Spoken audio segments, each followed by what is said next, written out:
Então, pessoal, boa tarde para todo mundo.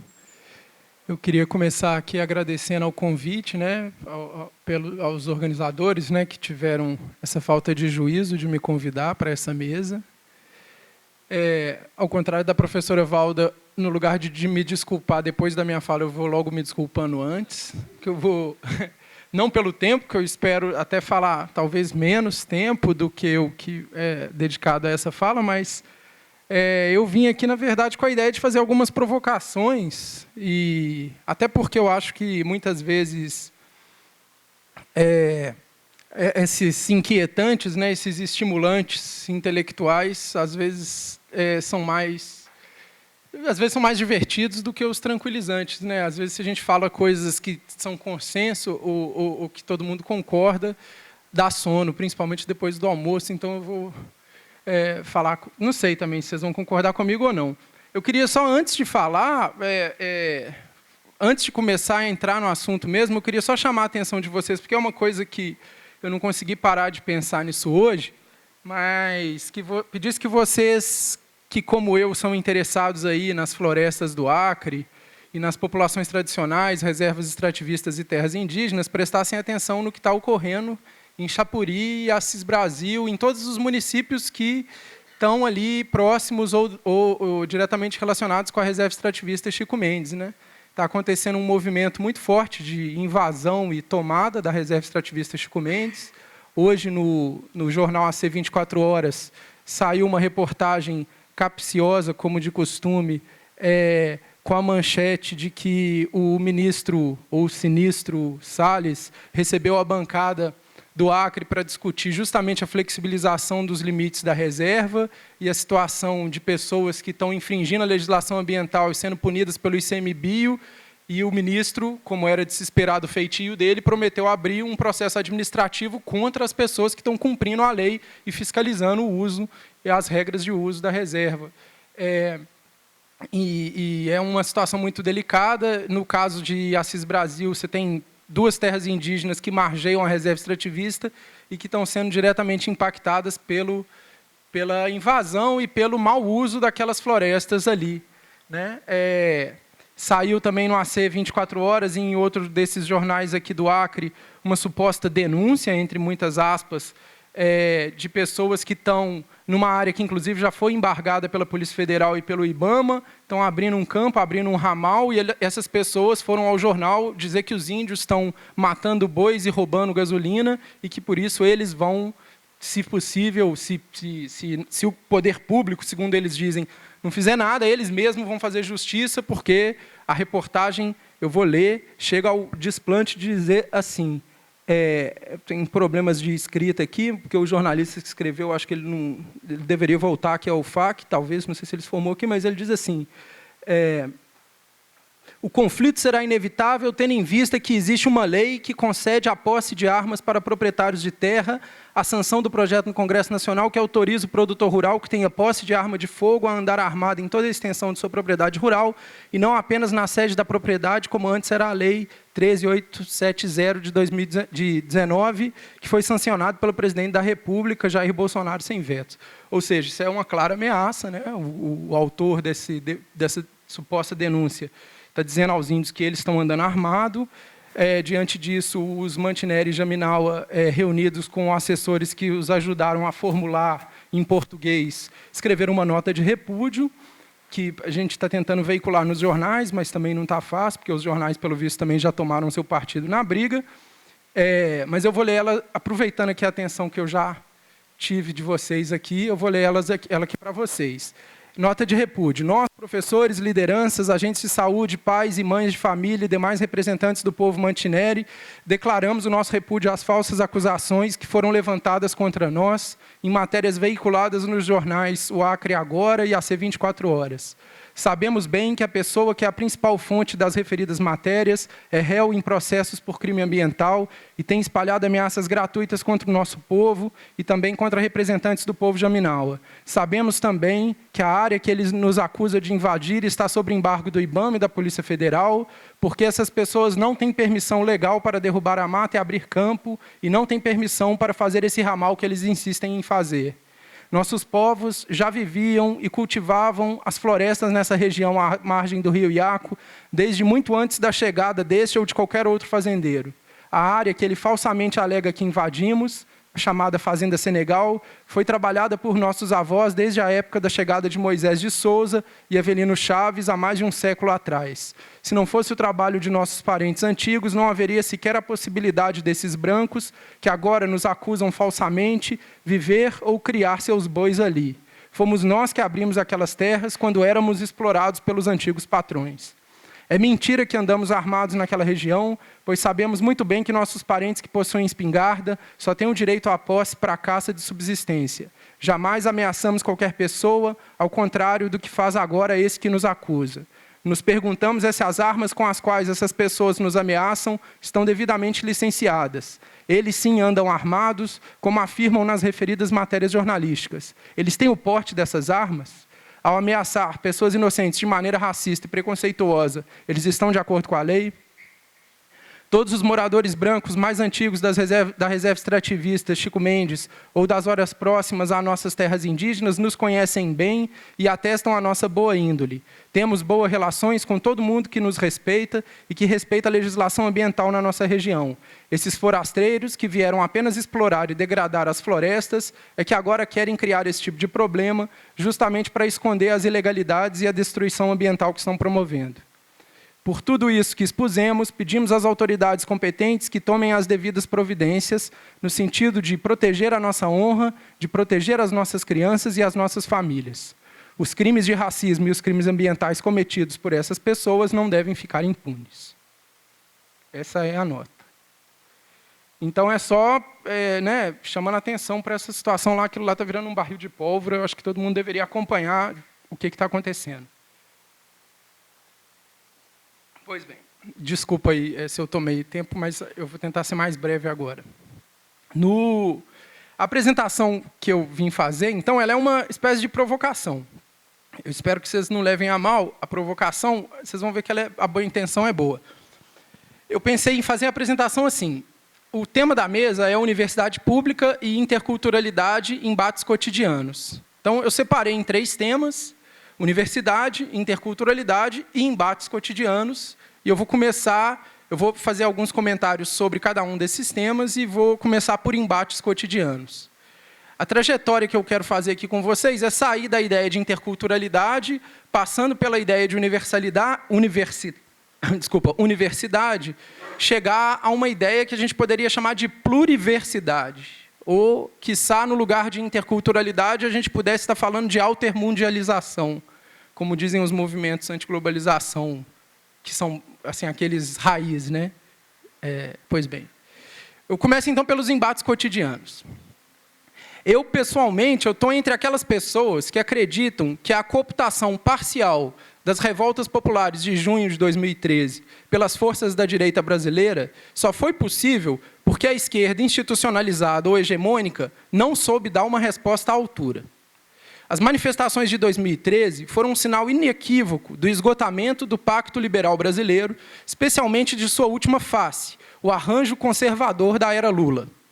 Chamo de arranjo conservador em um sentido aproximado àquilo que o Marcos Nobre chamou de imobilismo em movimento, que é a combinação insuspeita de ordem e mudança, baseada na evitação do conflito, sustentada, por sua vez, por mecanismos de distribuição de renda que não alteravam os padrões escandalosos da desigualdade social no Brasil.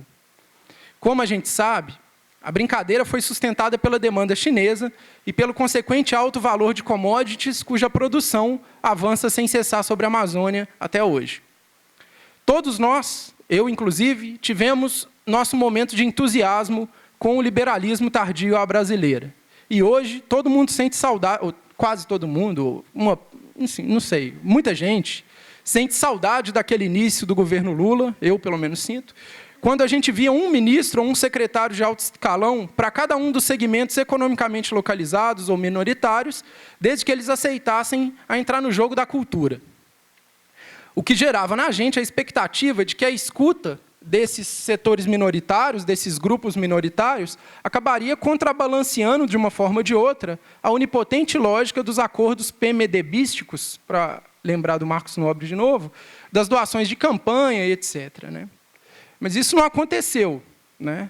E todos nós percebemos os violentos limites que foram impostos à negociação pela oligarquia brasileira.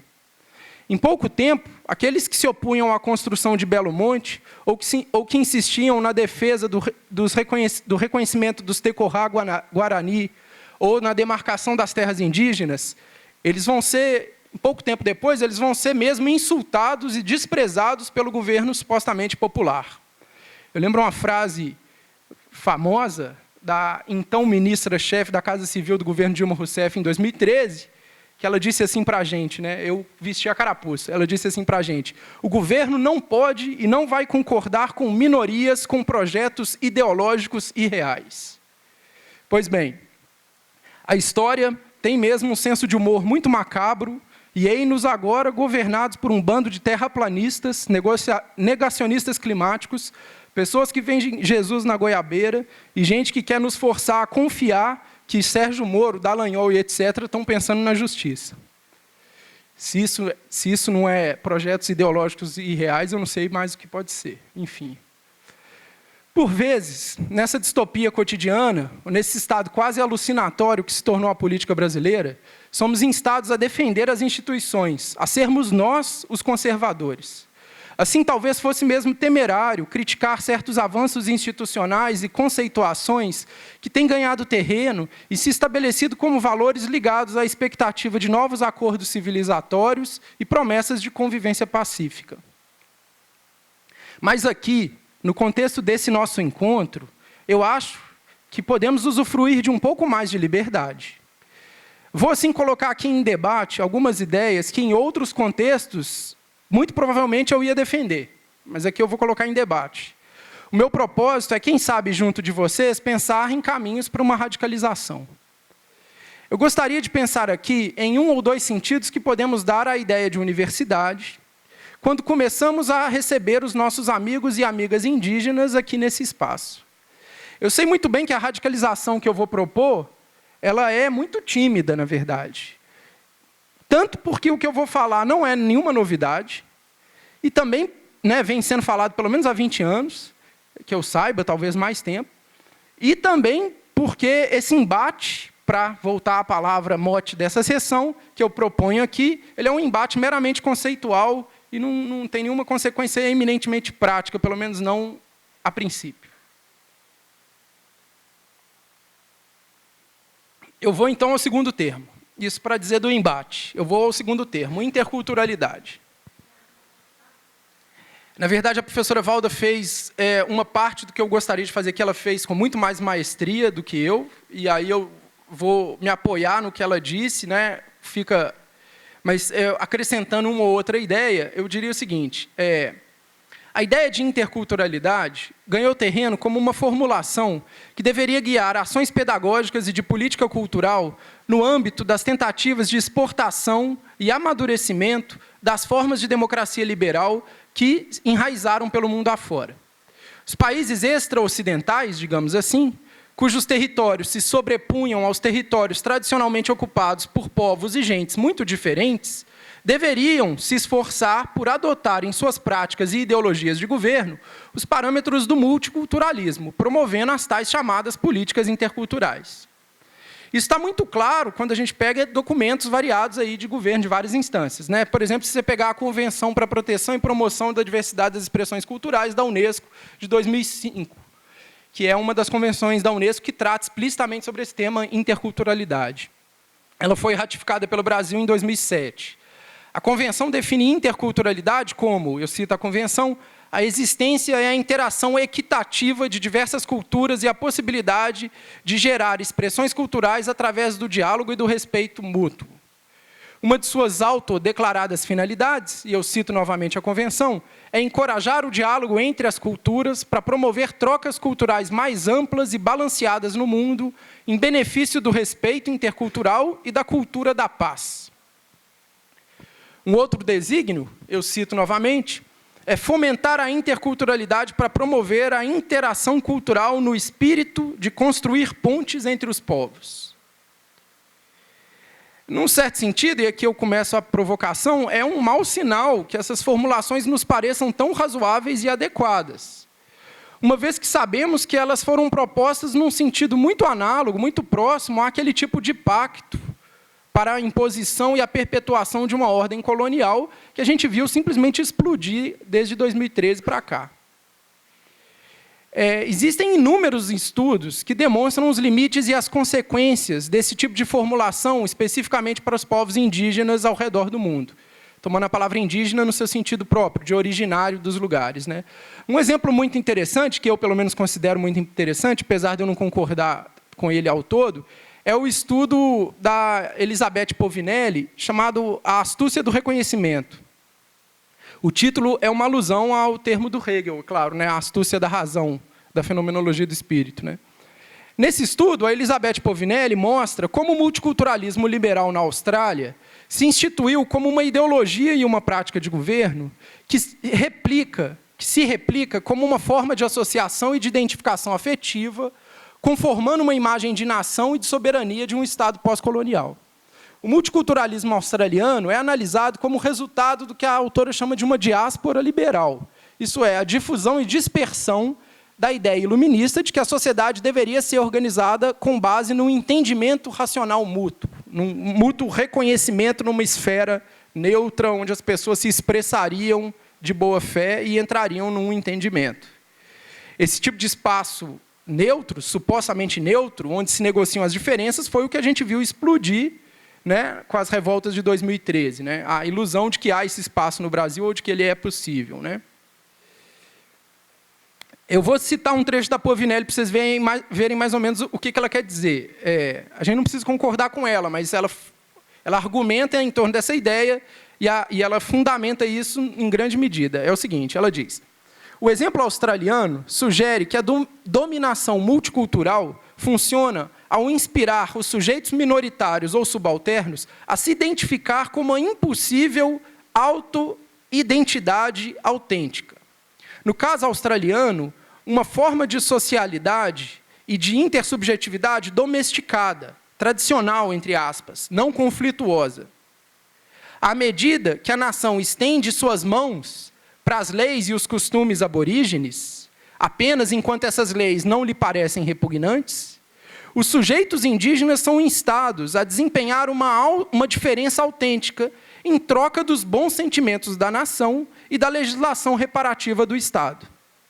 Mas isso não produz apenas um bom teatro, mas inspira também desejos impossíveis. Ser esse impossível objeto e transportar sentidos e práticas pré-nacionais para uma situação presente, qualquer que seja a linguagem e o framework moral que prevaleça no momento da enunciação. Transpondo a inquietação de Povinelli para o nosso debate, ou será que a gente poderia dizer nosso embate, né, já que se trata de uma provocação, sobre interculturalidade, eu gostaria de perguntar, o que significa instar os sujeitos indígenas, e aqui de novo eu estou tomando a palavra indígena no seu sentido etimológico, né, os sujeitos originários desse lugar, o que seria esses sujeitos a transportar os sentidos e as práticas de conhecimento da floresta para esse espaço institucionalizado, e que agora está sob ameaça, que tem a sua linguagem e o seu framework moral próprio. Permitam-me ilustrar esse tipo de problema com alguns exemplos mais concretos, tirados de experiências que eu pude acompanhar em trabalhos junto com parceiros e parceiras de diferentes povos indígenas aqui no Acre.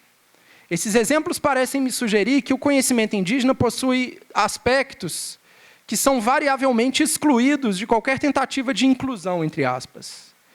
Em particular, a ideia de que o conhecimento é uma composição corporal, muito literal, muito concreta, e a ideia de que o conhecimento é, antes de tudo, uma forma de relação. O primeiro exemplo, eu quero pedir licença aqui para o meu parceiro Bené, que eu vi que ele está por ali, eu vou pedir licença para ele, porque o primeiro exemplo eu tirei de um trabalho que a gente escreveu juntos, quando a gente estava trabalhando num fórum de consulta pública prévia informada acerca da patrimonialização dos desenhos Runicuim.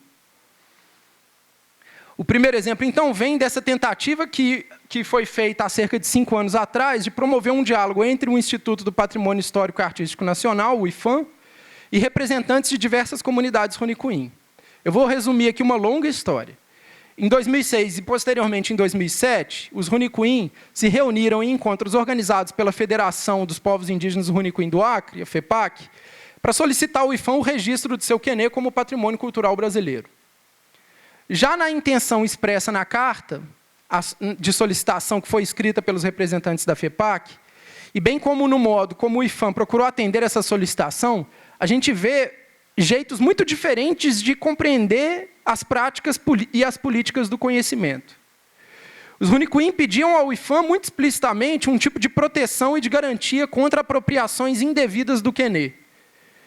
E o IPHAN oferecia a eles a patrimonialização, que não tem nada a ver com isso, que é o reconhecimento por parte do Estado de que aquelas formas gráficas tradicionais poderiam ser reconhecidas como um patrimônio vinculado à identidade do Brasil como nação multicultural e diversa. Ao longo do nosso trabalho, foi ficando claro, para mim e para os nossos amigos Runicuim, e eu acho que, não sei se o Joaquim também está aqui, ele foi uma pessoa que coordenou uma parte grande desse trabalho, eu trabalhei sob a coordenação do Joaquim.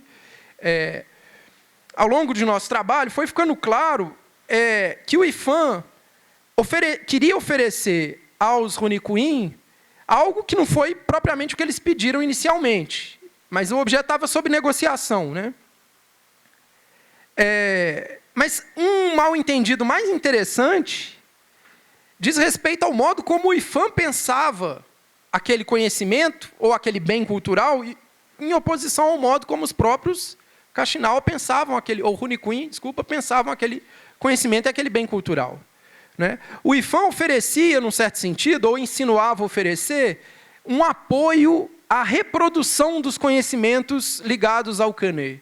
O IPHAN pensava que a produção do dossiê, a produção de audiovisual, a produção de cartilhas, poderia ajudar a reprodução dos quenê na aldeia. Né? Só que se você for ver, e isso, eu de novo peço licença aqui para o Fernando Henrique, o Bené, se eu estiver falando alguma besteira, eles podem ficar à vontade de me corrigir, porque se você for ver, os Runicuim mesmo na aldeia, eles lançam mão de expedientes muito alheios a isso que o IPHAN faz, para poder reproduzir e consolidar o conhecimento sobre os quenê. Por exemplo, o costume de pingar o sumo de certas folhas no olho do aprendiz, como o Bauã, Manipã e Canaial, do Numacã, para acelerar o aprendizado das meninas. Né? Para além dos meios de aquisição, a própria definição Runicuim do conhecimento desafia aquela dicotomia que está na base do pensamento do IPHAN entre material e imaterial. Patrimônio cultural material, patrimônio cultural imaterial. O Canã, ele é o quê? Material ou imaterial? Ele escapa completamente a essa oposição. O que não quer dizer, pessoal, para evitar mal-entendidos, é importante isso em posições polêmicas, o que não quer dizer que não seja frutífera a discussão. Eu estou só apontando, na verdade, que ela é tão mais frutífera quanto mais mal-entendidos, talvez insolúveis, houver. Ou seja, como outras formas de conhecimento, esse tipo de arte, a arte do quenê, é pensada como residindo muito mais no corpo, nas mãos, nos olhos das artesãs. Muito mais do que um conhecimento abstrato que você aprende e registra nas tecnologias mnemônicas que a gente se esmera ou se orgulha de ser os mestres dela, o gravador, o computador, a câmera. Tem uma formulação já da década de 90 do Kessinger, que foi um antropólogo que morou com os Runicuim do Curanja durante muitos anos, e ele fala ele chama de teoria do corpo que conhece, que é uma elaboração dessa ideia de que o conhecimento está muito literalmente no corpo, e não codificado por um processamento cognitivo. O conhecimento, por exemplo, conhecimento de um cara que coloca belos roçados, se acumula em grande parte nas mãos. O conhecimento de uma pessoa que tem uma boa noção se vai chover, se não vai, se o clima vai virar, não vai, é um conhecimento que está na pele. Ou seja, o conhecimento está espalhado pelo corpo, e as formas de aquisição e de difusão e de reprodução do conhecimento são investimentos de construção corporal, muito explícitas. Eu observo que esse tipo de problema não é apenas que a gente está objetificando uma cultura, Que, de resto, objetificar as coisas é uma das condições para a gente falar delas. O problema está mais no idioma usado para objetificar. Não é? Ou seja, no caso do IFAM, falar em bens culturais, em patrimônio. Não é? No caso desses conhecimentos, muito mais do que emitir juízo sobre o mundo, mais do que construir um patrimônio, o conhecimento é antes um modo de construir os sujeitos que conhecem, através da conformação muito material do corpo e da perspectiva que ele ocupa. Se você vai em comunidades indígenas, você vê, por exemplo, o uso comum de urtigas. Às vezes as pessoas pensam, os caras castigam muito, porque dá com urtiga no menino. Muitas vezes a urtiga não é pensada como um castigo. A urtiga é pensada como a inoculação de uma substância estimulante no corpo da criança para possibilitar a ela a aquisição, um certo tipo de esperteza, né? Um certo tipo de disposição corporal ao aprendizado. Eu poderia citar vários outros exemplos, eu vou já indo mais, tentando ir no rumo do fim, mas eu queria dizer o seguinte, vou dar um outro exemplo. A gente estava trabalhando numa escola Mantineri, aí o que a gente pode trazer para a escola, aí sempre vem aquele papo, vamos chamar o velho então vamos cantar músicas na escola, como é que a gente vai fazer? Então nós vamos procurar um cara que era um cara meio reputado, né, como um grande sábio, xamã, se vocês quiserem. E aí, na hora que a gente foi pedir ele para cantar algumas músicas para que a gente pudesse aprender ou gravar e levar para a escola, ele respondeu mais ou menos assim, essa música eu não vou cantar para vocês, não. Eu não vou ensinar essa música para vocês, não. Porque você vai ouvir, mas essa música não vai estar no corpo de vocês. E isso eu não ensino para menino de bunda melada, não, ele disse. Ele queria dizer que a gente era tipo muito pequeno, digamos assim, em termos de responsabilidade, para poder aprender aquela música. Mas ele usou essa expressão, isso eu não ensino para menino de bunda melada, não. Mas ele disse muito explicitamente isso, em português, para a gente entender, para mim entender. Ele disse isso para mim. Você vai ouvir essa música, mas isso não vai estar no seu corpo. Essas ideias, por exemplo, é a ideia de que o conhecimento ele pressupõe uma alteração e uma transformação do corpo, né? E esses processos de aprendizado são imediatamente corporais. Um outro exemplo, se vocês pegarem os Aueti do Alto Xingu, por exemplo, eles fazem os mitos circular entre as pessoas um pouco como os roteiros de comida, de compartilhamento de comida. Se uma pessoa sai da sua casa e vai pedir para um velho, vizinho talvez, mas de outra família contar um mito, aquele velho não vai. Assim como aquele velho não vai servir todo tipo de comida para aquela criança. Os mitos, como outras materialidades que circulam entre os parentes, né, constituem identidades pessoais, grupos familiares, num sentido muito material. E os Aueti falam explicitamente que as histórias ficam retidas na boca e nos olhos do narrador. Ao contrário do que insistia uma antropóloga que trabalhou com eles, que foi quem me narrou essa história, que ela falava, não, mas... ela dizia, eu não consigo lembrar as histórias, eu não consigo guardar na minha cabeça. E os caras falaram, é porque você está tentando guardar no lugar errado. A história você guarda na boca e no olho, não é na cabeça. Não é dentro da cabeça. Né? O conhecimento como corpo e como relação pessoal, ele denota um regime não universalizável do saber. Eles são conhecimentos que não podem ser transmitidos a qualquer pessoa e nem em qualquer relação. Por isso também que se tratam de conhecimentos que não são totalizáveis e plenamente compatíveis com a existência de outros, e que são plenamente compatíveis com a existência de outros regimes de conhecimento. Né? O que eu quero dizer com isso é o seguinte, quando a gente aprende alguma coisa, você acha que você pode contar isso que você aprendeu para todo mundo. E em vários universos indígenas esse não é o caso. A pessoa te contou aquilo, ela contou para você. Se fosse para uma outra pessoa, ela não contaria. Mas como é que você trabalha com esse tipo de dinâmica na universidade? Né? Supostamente o conhecimento é democrático, nossa função é difundir o conhecimento para universalizar o conhecimento. E quando chegam aqui conhecimentos que, por definição, são relações pessoais, são relações do Baku com o tio dele, são relações... Esse conhecimento vai entrar na roda e todo e qualquer um que souber ler vai ler? Como é que fica isso? É uma questão, né? Isso está ligado também com uma ideia que é muito indígena, mas que está entre os seringueiros também, que as naturezas mudam. Então, por exemplo, uma enfermeira chegou lá na comunidade de Santa Clara, no Baixo Urubamba, entre os piros e falou, esse menino está com diarreia porque ele não tomou água fervida, tem que dar água fervida para esse menino. A mãe do menino virou e falou assim, olha, doutora, provavelmente lá na sua casa, onde você mora, lá no Rio de Janeiro, sei lá de onde você vem, tomar água fervida faz bem para a saúde, aqui faz mal. Ou seja, a sua natureza é diferente da nossa. Um outro exemplo análogo que fala a mesma coisa foi da Manuela Carneiro da Cunha. Elas estavam trabalhando na Enciclopédia da Floresta, levaram um biólogo para lá, o biólogo foi definir o que é a biologia. Biologia, estudo da vida, o que é a vida? Aí começou, o que é a vida? Aí diz a Manuela Carneiro da Cunha que um seringueiro virou e falou assim, dê exemplos de vida e tal, e falou, a pedra é viva, a pedra é viva. Aí o biólogo falou, não, a pedra não é viva. A pedra é viva, doutor. Não, a pedra não é viva. Aí o cara ouviu e falou assim, aí eu cito a citação da Manuela Carneiro da Cunha, disse que o cara virou e falou assim, pode ser que na sua terra as pedras não têm vida, mas aqui as pedras crescem, elas têm vida. Né? Ou seja, essa ideia de que a própria natureza pode variar.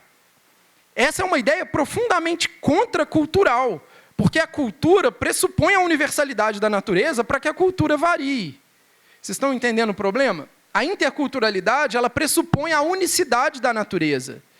O encontro entre culturas diferentes é possibilitado na medida em que a natureza é comum. Mas e se a natureza não for comum? O que possibilita o encontro? Ele não vai ser mais formulado como um encontro intercultural.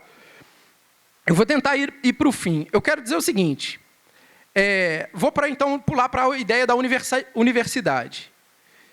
A universidade é, sem dúvida, pelo menos na minha opinião, uma das poucas tradições que a gente pode reivindicar com orgulho. Né? Talvez a música é outra, né? A Cris está ali, nossa amiga musicista. Né? Tem poucas coisas que nós, brancos, falantes de língua europeia, podemos nos orgulhar de verdade. A universidade é uma delas. Vocês sabem, né? Eu sei disso por causa do Jacinto Lins Brandão, que é um grande professor da Universidade Federal de Minas Gerais, ele que me contou que o termo universidade surgiu com a primeira universidade, que é a Universidade de Bolonha, né, que foi fundada em 1088. Né? E a palavra universidade é derivada do latim, universitas magistrorum e scholarium, que você traduz por comunidade de professores e estudantes. Às vezes a gente acha, eu achei durante muito tempo, que a universidade era universidade porque era um universo de conhecimentos, ou de áreas do saber. Não. É uma universidade porque é uma comunidade de estudantes, em primeiro lugar. A universidade é um universo de estudantes, porque ela congregava não apenas os estudantes nascidos em Bolonha, mas estudantes vindos de todos os lugares. O que faz a universidade ser universidade é a comunidade que ela constitui, e, em especial, uma comunidade de estudantes que ela congrega. O Jacinto observa que isso era tão fundamental que, na primeira universidade, o reitor era estudante. Na Universidade de Bolonha, durante o primeiro século inteiro dela, o reitor era escolhido entre os estudantes, e não entre os professores. Né? Compor uma comunidade com diferentes, ou abrir nossa comunidade aos diferentes, deveria significar abrir mão desses dispositivos de unificação prévia do que a gente conhece. A cultura é um desses dispositivos. Se eu falo a cultura de um povo, eu já pressuponho o que é isso que eu estou enumerando como cultura. Né? Paradoxalmente, num certo sentido, apesar da minha provocação, o nosso laboratório de interculturalidade escolheu como princípio 2 horizontes que me parecem capazes de subverter o limite imposto pela própria ideia de interculturalidade, nesse sentido de formar uma comunidade, que é a valorização dos mestres, né? E mais do que saberes abstratamente conhecidos, ou concebidos, né? Saberes abstratamente concebidos, enfim, mais do que um lugar de congregar saberes, é um lugar de encontro dos mestres. Isso me parece uma ideia preciosa. Porque a escola vai ser pensada não como o conjunto de conhecimentos que devem ser transmitidos e que vão pressupor toda aquela inclusão excludente, aquela formatação excludente, mas vai pensar antes como um espaço afetivo que é aberto por pessoas específicas, em momentos específicos, que se relacionam de determinadas maneiras com pessoas humanas e não humanas, com parentes, com afins, e etc. Esses mestres são quem indicam o caminho. E o segundo ponto do laboratório, que é a ideia de laboratório, é a valorização da experiência. Né? Então, a valorização da experiência tanto dos mestres quanto daqueles que seguem os caminhos abertos pelos mestres. Então, por detrás dessa ideia, talvez a gente... Aí entra a parte utópica e provocadora. Subsistindo a universidade, aí eu já termino, desculpa me alongar, subsistindo a universidade, deveria existir uma pluriversidade, né? A pluriversidade é um termo inspirado no William James, que é um filósofo pragmatista, que fala do pluriverso. O William James viajou a boca do Purus junto com o Manuel Urbano, né? Então ele é um conhecedor das gentes daqui também. Reza a lenda que foi contemplando o fluxo do Amazonas, que ele criou uma das imagens que marca o trabalho dele, que é a imagem da consciência como um fluxo do rio, né? Reza a lenda que o William James teve essa miração vendo o Amazonas correndo junto com o Manuel Urbano. Pois bem, para terminar, a pluriversidade, eu encontrei... Como a gente encontra aquelas coisas, né?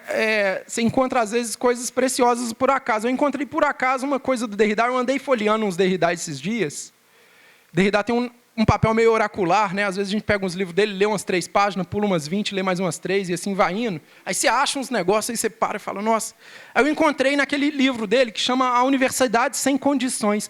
Aí hoje eu lembrei disso, eu falei, cara, essa ideia de pluriversidade é a universidade sem condições. O que é a universidade sem condições? Eu vou citar 3 pequenos trechos aqui para encerrar a minha fala.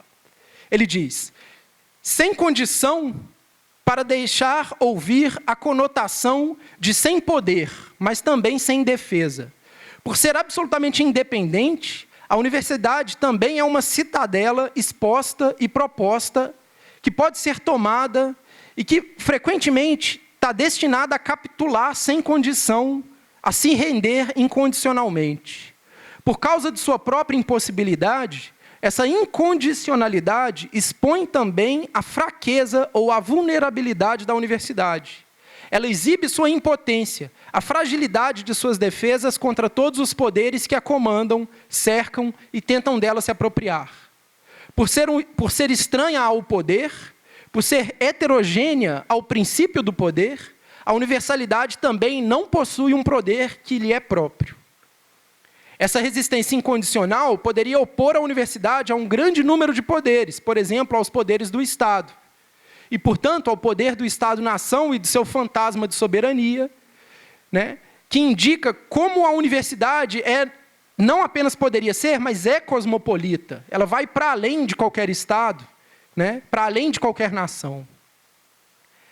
A universidade também ela se opõe, num certo sentido, às potências econômicas, às corporações e ao capital nacional e internacional, às potências dos meios de comunicação, poderes ideológicos, culturais e assim por diante, em resumo, a todos os poderes que limitam uma democracia ainda por vir.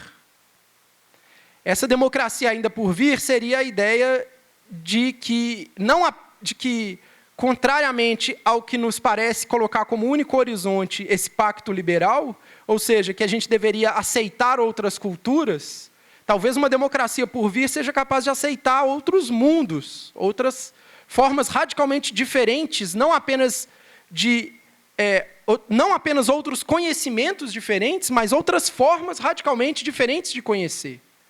Né? Então, a gente está aqui nessa sala pintada, vocês sabem que essa sala... A ilustração dessa sala, isso daqui é uma música, né? Isso aqui não é só uma pintura, é uma música de ayahuasca. Né?